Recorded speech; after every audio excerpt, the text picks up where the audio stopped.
Assalamualaikum warahmatullahi wabarakatuh. Sebelumnya izinkan saya untuk memperkenalkan diri. Nama saya Ilham Ramadan, nomor induk mahasiswa 11211282. Saya berasal dari kelas C11 Prodi S1 Manajemen. Sebelumnya, tujuan dari dibuatnya video ini adalah untuk memenuhi evaluasi tengah semester mata kuliah pendidikan agama Islam. Nah, pada kesempatan kali ini saya ingin membahas mengenai tauhidullah atau mengesahkan Allah. Yang pertama, tauhidullah atau mengesahkan Allah. Yang pertama adalah rububiyatullah atau Allah sebagai satu-satunya Tuhan. Dalam Quran Surat Al-Fatihah ayat 2, segala puji bagi Allah, sifat rububiyah adalah sifat Allah sebagai pencipta, pemilik dan pengatur sistem kehidupan. Sifat ini diakui oleh semua manusia secara fitrahnya. Allah Subhanahu wa taala telah menyatakan pujian hanya bagi dirinya dan menyifatkan dirinya sebagai Rob alamin. Manusia tidak berhak memuji dirinya karena segala sesuatu yang dihasilkannya merupakan ketentuan Allah dan kebaikan Allah kepada manusia. Nah, yang selanjutnya adalah Kholikon atau Allah sebagai satu-satunya pencipta. Allah sebagai pencipta atau Allah Kholik, segala sesuatu adalah salah satu dari sifat Rob. Sifat terhadap pengakuan Allah sebagai Rob, pencipta akan menjadikan kita berpikir jernih dan bersih. Yang kedua adalah Rojikon, Allah sebagai satu-satunya pemberi rezeki. Pemberi rezeki yang merupakan sifat rububiyah Allah. Yang kedua, tidak ada lagi yang dapat memberikan rezeki kecuali Allah. Allah telah mengatur semua rezeki hambanya. Ketika sedikit atau banyak rezeki adalah ketentuan Allah. Yang terakhir adalah Malikon, adalah Allah yang satu-satunya pemilik. Allah Subhanahu wa taala pencipta semua makhluk, harta dan diri kita. Dia jugalah yang memilikinya. Saudara, sikap manusia adalah menikmati dan menggunakan serta membangun dan memelihara apa yang di bumi serta di langit. Termasuk harta benda yang ada pada diri kita, misalnya pakaian, kendaraan, bahkan anak juga adalah milik Allah Subhanahu wa taala. Untuk tauhid yang kedua adalah tauhid mulkiyah, yaitu mentauhidkan Allah dalam mulkiyahnya bermakna kita mengesahkan Allah terhadap pemilikan, pemerintahan dan penguasaannya terhadap alam ini. Dialah pemimpin, pembuat hukum, dan pemerintah kepada alam ini. Tauhid mulkiyah menurut adanya kewalaan secara totalitas kepada Allah, Rasul, dan Amirul Mukmin selama tidak bermaksiat kepada Allah Subhanahu wa taala.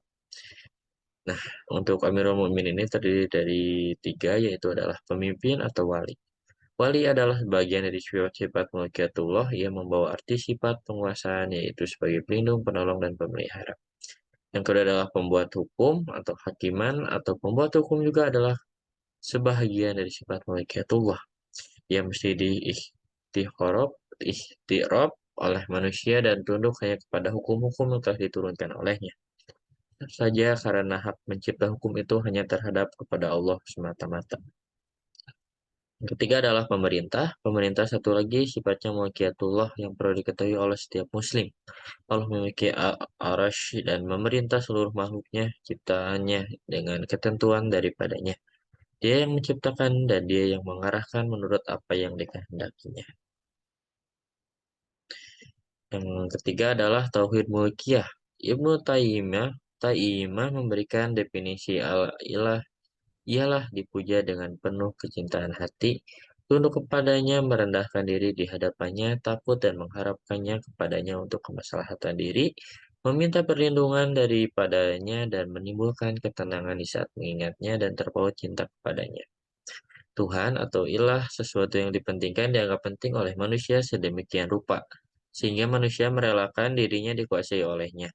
Perkataan dipentingkan hendaklah diartikan secara luas, tercakup di dalamnya yang dipuja, dicintai, diagungkan, diharap-harapkan, dapat memberikan kemaslahatan atau kegembiraan, termasuk pula sesuatu yang ditakuti.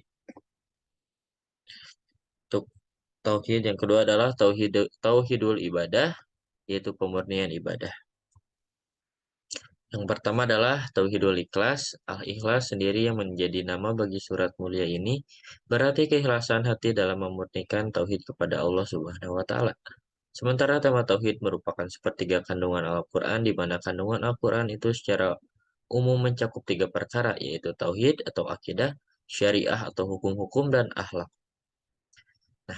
Yang pertama adalah mengingkari togut. Dan kami telah utus seorang rasul kepada umat untuk menyeru beribadahlah kalian kepada Allah dan jauhilah oleh kalian togut. Quran Surat An-Nahl ayat 36. Kufur kepada togut adalah syarat sahnya ibadah seseorang, sebagaimana wudhu merupakan syarat sah sholat. B. Atau wajibnya mengingkari togut. Allah Subhanahu wa Ta'ala mewajibkan kepada seluruh hambanya untuk mengingkari togut dan beriman kepada Allah. Dasarnya adalah Allah Subhanahu wa Ta'ala mengutus Rasul-Nya untuk mendakwahkan masalah ini. Kufur kepada togut merupakan syarat sah iman. Dengan demikian, tidak sah iman seseorang hingga ia mengingkari togut. Kandungan makna lafaz la ilaha illallah. Illallah adalah iman kepada Allah Subhanahu wa Ta'ala dan kufur kepada togut. La ilaha menafikan semua peribadatan selain kepada Allah. Jadi kalimat la ilaha illallah maknanya ia menetapkan ibadah hanya untuk Allah Azza wa Jalla. D. Bentuk pengingkaran terhadap togut. Cara mengingkari togut adalah dengan meyakini batilnya beribadah selain kepada Allah, kemudian meninggalkannya dan membencinya, lalu mengkafirkan serta memusuhinya. Penjelasannya itu pertama harus dilakukan adalah meyakini kebatilan tanpa ada rasa ragu. Iman terhadap Allah. Iman kepada Allah adalah sikap pembenaran yang kuat akan adanya Allah dan bahwa Dia memiliki seluruh sifat kesempurnaan dan keagungan dan bahwa hanya dirinya Dia semata yang berhak untuk diibadahi. Iman kepada Allah adalah fondasi dan inti dari akidah Islam. Maka iman kepada Allah adalah pokok yang paling utama sedangkan rukun-rukun akidah lainnya disandarkan dan mengikuti kepadanya. Kandungan iman kepada Allah. Maka iman kepada Allah mengandung 4 hal penting yang wajib diimani agar iman kepada Allah ini benar-benar terwujud. 4 hal tersebut adalah yang pertama, mengimani wujud atau adanya Allah. Yang kedua, mengimani keesaan Allah dan rububiyahnya atau tauhid rububiyah. Yang ketiga, mengimani keesaan Allah dalam uluhiyahnya atau tauhid uluhiyah. Yang keempat, mengimani keesaan Allah dalam nama-nama dan sifat-sifatnya, tauhid asma wa sifat. G. Mengimani akan adanya Allah. Keimanan akan adanya Allah, sesungguhnya telah Allah tanamkan pada hati dan fitrah setiap manusia. Orang yang mengingkarinya bisa dipastikan mengingkari karena kesombongan. Dengan demikian, tidak ada pilihan lain melainkan akal pasti mengakui dan menetapkan keberadaan Sang Pencipta. Buah iman akan adanya Allah. Iman kepada Allah akan menumbuhkan buah keimanan yang cukup banyak sebagaimana diterangkan dalam Al-Quran maupun Sunnah. Di antara buah keimanan itu adalah yang pertama membuahkan bahagia dunia dan akhirat. Yang kedua senantiasa ditolong dan dilindungi Allah Subhanahu wa Ta'ala. Yang ketiga masuk ke dalam surga dan melihat Allah Subhanahu wa Ta'ala. Yang keempat mendapatkan keteguhan dan kekuasaan di muka bumi. Yang kelima memperoleh keamanan dan petunjuk yang sempurna. Yang keenam mengabdi kepada Allah dan yang ketujuh mengesahkan Allah dalam beribadah. Yang ketiga adalah akhtar asyirik atau bahaya syirik.